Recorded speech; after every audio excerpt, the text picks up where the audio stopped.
मराठवाड्यामध्ये अतिवृष्टी झालेली आणि या अतिवृष्टीचा सर्वात मोठा फटका छत्रपती संभाजीनगर जिल्ह्यातल्या मोसंबी उत्पादक शेतकऱ्यांना बसलेला आहे। झाडाला लागलेल्या मोसंबी अक्षरशः गळून पडलेल्या आहे।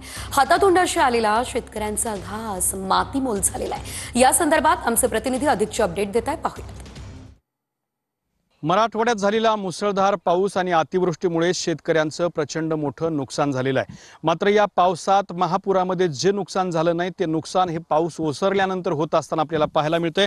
आपण बघू शकताय की मी सध्या छत्रपती संभाजीनगर जिल्ह्यातल्या पिंपरी राजा या गावामध्ये आहे। या पिंपरी राजा गावातला एका शेतकऱ्याचा हा संपूर्ण मोसंबीचा बगीचा आहे आणि या मोसंबीच्या बगीचा जो आहे तो पूर्णपणे या मोसंबी गळून पडायला लागलेल्या आहेत। हातातोंडाची आलेला घास मातीत मिसळणे म्हणजे काय असतं तर त्याचं हे उदाहरण म्हणजे मोसंबी आहे। याचं कारण आहे की अगदी काही दिवसांमध्ये या मोसंबी काढल्या जाणार होत्या आणि मार्केटला नेऊन विकल्या जाणार होत्या, त्यामुळे या सगळ्या शेतकऱ्यांना आधार देणं गरजेचं आहे।